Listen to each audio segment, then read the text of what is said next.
Ponga atención a lo siguiente, durante el último trimestre del 2015 la tasa de desempleo bajó a 5,8%, lo cual es su menor nivel desde el año 2013. Todo esto en medio de una desaceleración económica mundial. Pero, ¿qué va a pasar durante este 2016? Vamos a entender un poco más este tema. Nos acompaña para eso el gerente general de Rubix, Sergio Tricio.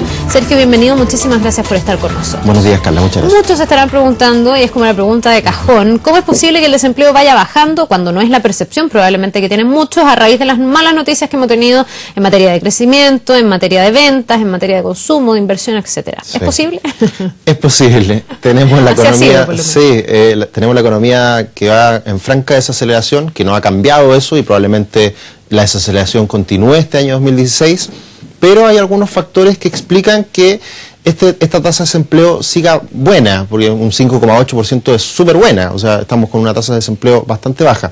Y eso se debe particularmente a que la economía se ha redistribuido, por decirlo de alguna manera, de algunos sectores a otros.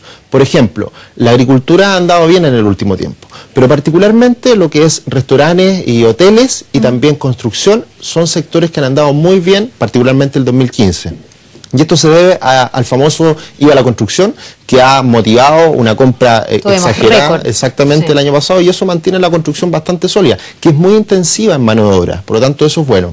Y lo otro es que también el sector de turismo particularmente también ha andado bastante bien, de hecho han sido las tasas de empleo mayor que han aumentado en el último tiempo. Ahora, ¿eso ha permitido paliar de alguna manera los efectos en la minería? Porque tengo la sensación de que es uno de los sectores más afectados. Uno conoce gente que trabaja en proyectos mineros y la verdad es que hay muchos proyectos que se han cerrado, gente que ha sido despedida por lo mismo o se han tenido que reposicionar en otros lugares. ¿Eso ha permitido paliar el efecto? Sí, exactamente. Hoy día tenemos a la minería muy mal, y eso va a seguir siendo así mientras el precio del cobre siga bajo, y eso ha permitido que este sector, que de todas formas es intensivo en mano de obra, pero no tanto como otros sectores como la construcción, por ejemplo, y también la agricultura ha andado muy bien en el último tiempo. Y otra cosa muy importante que hay que destacar de estas cifras de empleo, que no son del todo buenas, porque también lo que se ha comentado mucho a partir de estas cifras es que el empleo de calidad ha disminuido. Eso te iba a preguntar, ¿qué tipo de empleo es el que ha podido atenuar de alguna manera los efectos? Primero, si es empleo de personas a las que se les están pagando sus cotizaciones, sus imposiciones, etcétera, o si es empleo por cuenta propia donde todo corre por cuenta del propio trabajador. Y segundo, si es empleo del mundo privado o del mundo estatal. Muchos han dicho que el aparato del Estado ha ido creciendo y ha permitido contener. La pregunta es si eso no tiene un efecto boomerang en algún momento. Claro, todo lo que tú has dicho es correcto. La verdad que tenemos un empleo de peor calidad porque son muchos por cuenta propia. Es decir, a una persona la pueden echar de su trabajo, puede recibir una indemnización y con eso lanzarse en un emprendimiento y de todas formas está recibiendo un ingreso que hace ser una persona empleada, que está recibiendo fuentes de ingreso. Eso es muy importante. También el aparato estatal ha cobrado fuerza en el último tiempo y en cierta medida ha hecho el recambio de los sectores productivos hacia el Estado, y eso también es algo que debería ir cambiando, y por eso hasta ahora las cifras son bastante buenas, pero todavía se sigue pensando de que la tasa de desempleo va a aumentar a niveles del 7%, y eso precisamente porque ya el gobierno no va a gastar tanto como lo hizo el año pasado, y porque la economía se sigue desacelerando, y generalmente el empleo es algo que se demora un tiempo en que llegue, digamos, a las personas a afectarlas. Hay un rezago. Exactamente, porque las empresas siempre empiezan a recortar por otros lados y finalmente no les queda otra y tienen que despedir gente, por lo tanto eso demora. Ahora, tú me dices el desempleo debería estar llegando en torno al 7%. ¿Esa proyección es para este año? Sí, para este año. ¿Y cuáles van a ser los sectores más afectados? De inmediato se me viene la minería a la cabeza, pero tú recién hablabas de la construcción, de cómo el año pasado fue muy explosivo, pero debido a todas estas campañas publicitarias que se desataron en torno a que comenzaba a regir el IVA. Yo me imagino primero que la vara quedó súper alta como para poder repetir o reeditar ese éxito, y segundo, me imagino que con las mayores restricciones de los bancos que ya se han anunciado, etcétera, la construcción también debería tener cierto nivel de frenazo. Sí, es cierto eso, pero probablemente no sea tan fuerte como uno lo esperaría. ¿Y por qué? Ya. Porque el año pasado se vendieron muchos proyectos en blanco, que estaba prácticamente el plano con suerte, y todavía se tienen que desarrollar esos proyectos que van a estar en construcción. Hay mano de obra que ejecutar. Exactamente, y vamos a tener 2-3 años más que la construcción probablemente siga en esta senda favorable. Vamos a ver qué pasa al año 2020, 2019-2020, pero ya para esa época esperemos que estemos mejor y que finalmente la economía repunte. Pero el sector construcción no debería ser un factor negativo en los próximos meses. Lo que sí ha sido muy importante en el último tiempo es la minería que se ha debilitado y también la industria, la producción manufacturera en general también ha sido un sector bastante complicado.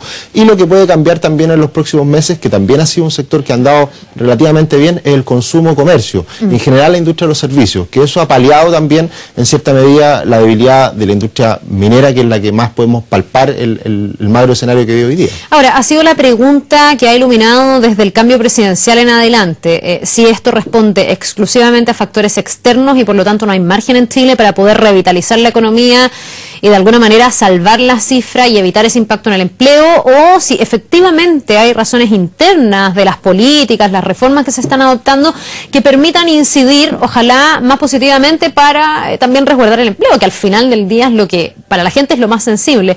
¿Cómo lo ves tú, Sergio? ¿Cuánto margen tiene Chile para, dentro de una economía complicada a nivel mundial, tener los menores efectos posibles, manejar lo más que se pueda el escenario adverso? Sí, esa pregunta, muchos, obviamente por factores políticos, la tienden a atribuir más al nivel interno y otros más a nivel externo. Yo siempre he dicho que más o menos esto es una mezcla de factores que han incidido en la debilidad de la economía nacional. Obviamente que es muy importante lo que pasa en China, lo que pasa en el mundo. El mundo está creciendo poco. De hecho, esto de la industria minera y de la industria manufacturera, el mundo lo está pasando muy mal en ese ámbito. Por lo tanto, es algo que tanto en Chile como en el mundo está ocurriendo. Pero también es muy importante, sin duda, la confianza y lo que pasa acá en Chile. Si tenemos una reforma laboral que se ha pateado mes tras mes y que finalmente no se llega a nada con eso, es difícil que las empresas comiencen a contratar desde ahora cuando todavía no se tiene claro qué va a pasar con eso. Por lo tanto, eso es un factor importante a tener en cuenta. Luego también la inversión en Chile tampoco ha estado exenta de turbulencias, de incertidumbre, y por lo tanto también, en la medida que todo esto se vaya saneando, por decirlo de alguna manera, va a cambiar el ánimo y probablemente podría volver la inversión. Por lo tanto, yo creo que estamos en la última parte de todas formas. Yo creo que aquí al segundo semestre pueden empezar a cambiar la expectativa y eso puede hacer incidir finalmente en mayor inversión. Ahora, tú me hablas de la reforma laboral y te lo iba a preguntar porque está directamente relacionada con el empleo y el desempleo. ¿Va a depender de cómo quede la reforma el impacto que tenga, o la incertidumbre a la que tú hacías alusión es incluso más perniciosa que el escenario más adverso que pueda tener una reforma ya zanjada, firmada y promulgada? Porque hay muchos que dicen, aquí el problema son las reglas poco claras, y desde ese punto de vista la discusión se ha ido extendiendo bastante ya, y ahora que se pudo zanjar, tampoco se zanjó, quedó por lo menos para marzo. Exacto, y el mejor ejemplo es la reforma tributaria. O sea, todos sabíamos que iba a haber una reforma tributaria y que iba a aumentar los impuestos, y que eso le va a pegar sin duda a las empresas.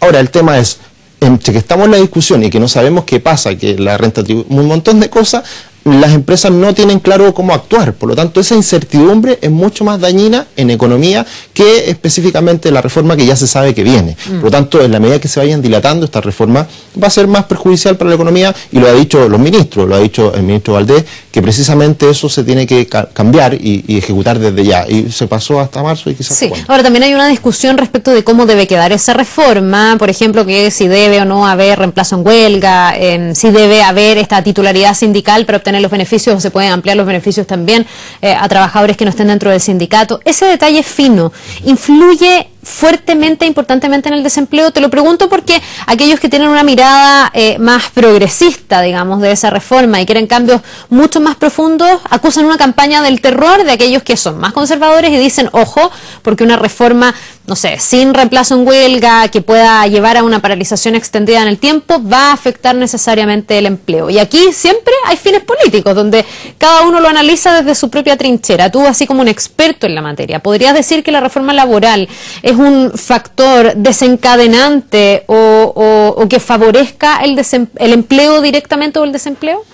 Sí, la verdad que en general no tengo un estudio específico que nos diga la verdad que el efecto de esta reforma va a afectar en tanto porcentaje el empleo, ya no está esa claridad, pero en general sin duda que va a haber efectos de esta reforma a partir de la contratación de personas.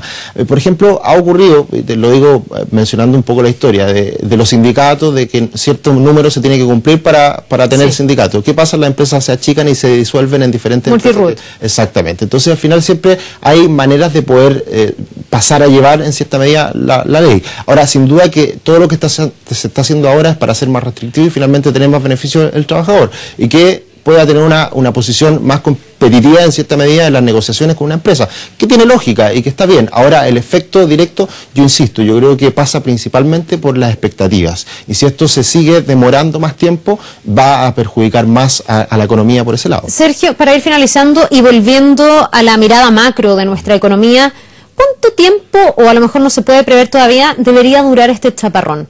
Porque venimos esperando los brotes verdes del ministro Arenas, del ministro anterior de Hacienda, y los brotes verdes la verdad es que no llegaron, y ahora tenemos un panorama mucho más complejo para el 2016, con proyecciones de crecimiento que incluso muchos dicen son demasiado holgadas. O sea, podría ser menos de lo que se dice, el precio del cobre podría ser menos, se pidió recientemente una reproyección porque parece que se quedó largo de alguna manera la proyección. Esto es solo el 2016, ya el 2017 esperamos una recuperación, van a ser varios años. ¿Es posible prever esa situación, proyectarla en el tiempo? Yo siempre digo que más de 2 años es muy difícil proyectar, pero uno tiene que empezar a mirar los diferentes aspectos que recibe y que influyen en la economía. Y yo diría que, o sea, ya el mercado está esperando este año un crecimiento del 2%. ¿Ya? Yo soy un poquito más pesimista. ¿Tú crees que vamos a estar debajo del 2%? Yo creo que vamos a estar debajo del 2%, yo creo que más cercano al 1,5%. Ya hay varios analistas de renombre que ya se han ido cambiando a esa posición, y por lo tanto este año va a ser probablemente el peor año de estos últimos años, ¿ya? Y particularmente porque el precio del cobre nos afecta mucho. Y el cobre va a tener un precio promedio mucho más bajo que el año pasado. Y luego el próximo año también las expectativas se van prolongando, y el próximo año deberíamos estar bajo el 3%, entre el 2,5% y 3%, que también sigue siendo bajo, o sea, es decir, estamos en los últimos años creciendo promedio del 2%. Entonces, estamos en una situación bastante compleja, y es una situación que vive el mundo, y por eso, en la medida que Estados Unidos no se recupere de manera importante, de que China termine con esta fase de desaceleración, que es lenta y que va a demorar tiempo. Europa no tiene por dónde, Japón. Entonces, los países más importantes del mundo no están llevando el carro a la economía. Tenemos un efecto muy negativo hacia lo emergente. Nosotros estamos en una zona dependiente de commodity muy torcida, en Brasil particularmente, que nos afecta. Entonces, por afuera no vienen muchas buenas noticias, y acá en Chile, lamentablemente, es muy difícil que cambie el panorama si es que no hay reformas importantes, si no hay un cambio en la dirección que sea potente. Y eso hasta ahora no se ve, y no se va a ver probablemente en los próximos 2 o 3 años. Bien. Por lo tanto, tenemos para rato. Yo creo que esta situación de bajo crecimiento se va a prolongar probablemente por unos 3 o 4 años, y hasta ahí no vamos a remontar. Y particularmente el precio del cobre también no nos ayuda en eso. No son buenas noticias. Uno esperaría que todos los analistas estén equivocados, pero todos coinciden, lamentablemente, o la mayoría, en este diagnóstico. Así que hay que apretarse el cinturón, prepararse para los tiempos que vienen, y bueno, el tiempo... Aprender a convivir con este escenario, que al final tampoco estamos en una recesión, tampoco nos ha golpeado. Exactamente, o sea, el año 2009 fue terrible, y mucho más terrible fue los fines de los años 90, que ahí la crisis asiática nos golpeó mucho más fuerte. Entonces, claro, la situación no es buena, sin duda, pero tampoco, digamos, ha afectado tanto al empleo, que es lo que importa y lo que la gente finalmente todavía sigue estando con trabajo. Sí, pues además está la capacidad de emprendimiento, que es cada día mayor, afortunadamente, porque antes mucha gente se quedaba de brazos cruzados, hoy día la gente sale a buscar su destino, lo que también puede ser mirado como algo positivo. Gracias, Sergio, que te vaya muy bien. Muchas gracias, Carla. Que tengas un buen día, nos vemos. Vamos a ir a una pausa.